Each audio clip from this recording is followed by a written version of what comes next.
Teologi. Teologi menurut kamus. Teologi berasal dari bahasa Yunani yang artinya pengetahuan mengenai Allah. Maksudnya usaha metodis untuk memahami serta menafsirkan kebenaran wahyu. Dalam bahasa Latin, teologi diartikan ilmu yang mencari pemahaman. Maksudnya dengan menggunakan sumber daya rasio, khususnya ilmu sejarah dan filsafat. Teologi selalu mencari dan tidak pernah sampai pada jawaban terakhir dan pemahaman yang selesai. Ada satu lagi yang belum dicantumkan di dalam materi.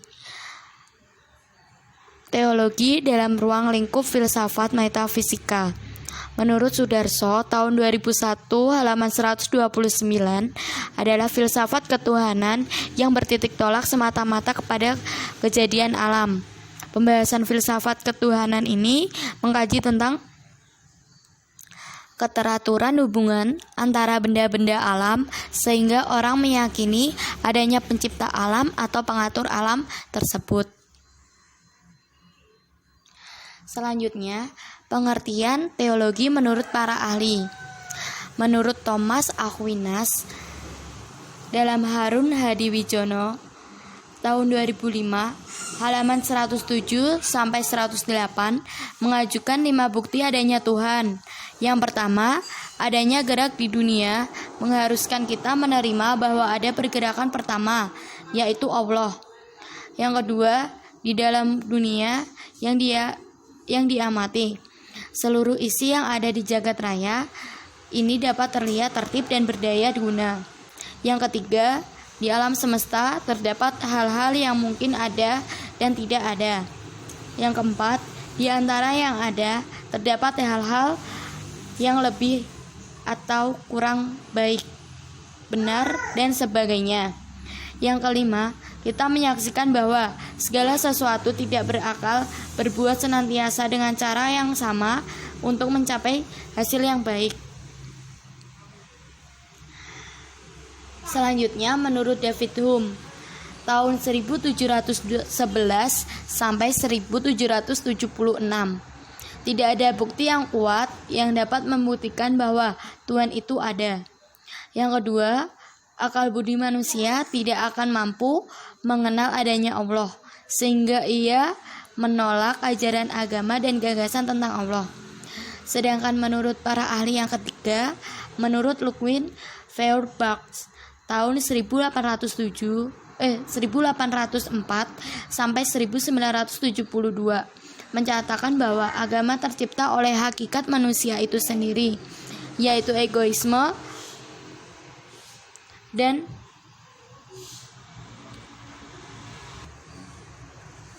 menurut David Hume 1711 sampai 1776, tidak ada bukti yang kuat yang dapat membuktikan bahwa Tuhan itu ada.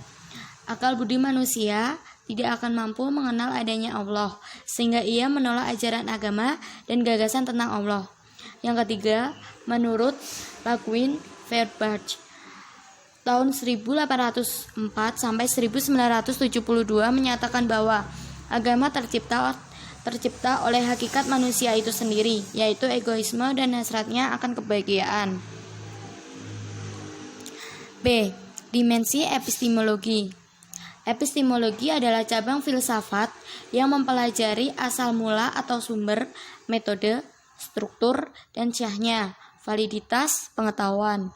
Epistemologi meliputi sumber, sarana, dan tata cara menggunakan sarana tersebut untuk mencapai pengetahuan ilmiah.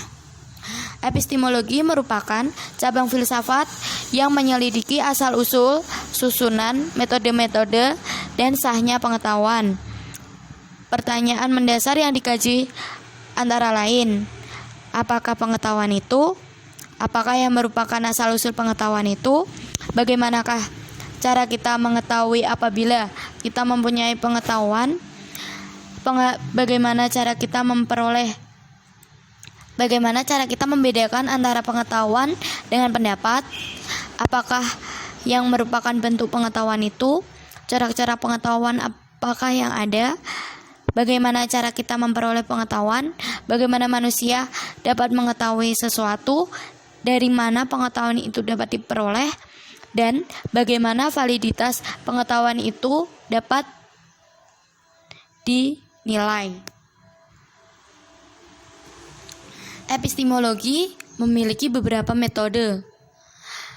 Yang pertama, metode induktif.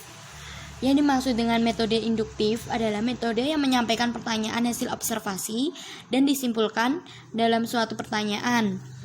Yang kedua, metode deduktif. Metode yang menyimpulkan bahwa data-data empiris diolah lebih lanjut dalam suatu pertanyaan yang runtut. Yang ketiga, metode positivisme. Metode yang berpangkal dari apa yang telah diketahui yang faktual dan positif. Yang keempat, metode kontemplatif, yaitu keterbatasan indera dan akal manusia untuk memperoleh pengetahuan, sehingga objek yang dihasilkan pun akan berbeda-beda. Seharusnya dikembangkan satu kemampuan akal yang disebut dengan intuisi. Yang kelima, metode dialektis. Dialektis mula-mula berasal metode tanya jawab untuk mencapai kejernihan filsafat. Metode ini diajarkan oleh Socrates, namun Plato mengartikan diskusi logika. Sekian dan terima kasih. Bahwa Tuhan itu ada. Akal budi manusia tidak akan mampu mengenal adanya Allah, sehingga ia menolak ajaran agama dan gagasan tentang Allah. Yang ketiga, menurut Ludwig Feuerbach, tahun 1804 sampai 1972 menyatakan bahwa agama tercipta oleh hakikat manusia itu sendiri, yaitu egoisme dan hasratnya akan kebahagiaan. B. Dimensi epistemologi. Epistemologi adalah cabang filsafat yang mempelajari asal mula atau sumber, metode, struktur, dan syahnya, validitas pengetahuan. Epistemologi meliputi sumber, sarana, dan tata cara menggunakan sarana tersebut untuk mencapai pengetahuan ilmiah. Epistemologi merupakan cabang filsafat yang menyelidiki asal-usul, susunan, metode-metode, dan sahnya pengetahuan. Pertanyaan mendasar yang dikaji antara lain, apakah pengetahuan itu? Apakah yang merupakan asal-usul pengetahuan itu? Bagaimanakah cara kita mengetahui apabila kita mempunyai pengetahuan? Bagaimana cara kita membedakan antara pengetahuan dengan pendapat? Apakah yang merupakan bentuk pengetahuan itu? Cara-cara pengetahuan apakah yang ada? Bagaimana cara kita memperoleh pengetahuan? Bagaimana manusia dapat mengetahui sesuatu? Dari mana pengetahuan itu dapat diperoleh?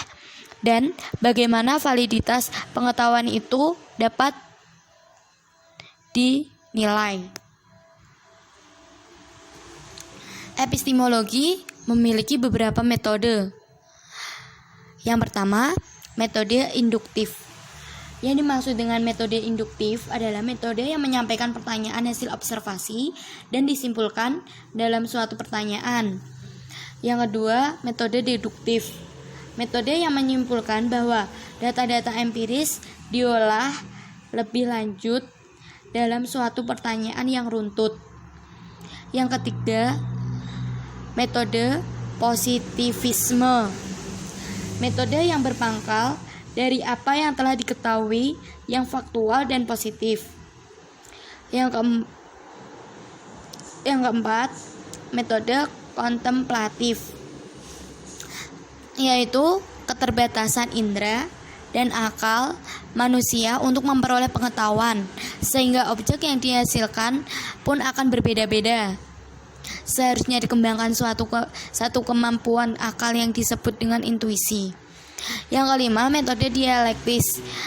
Dialektis mula-mula berasal metode tanya jawab untuk mencapai kejernihan filsafat. Metode ini diajarkan oleh Socrates, namun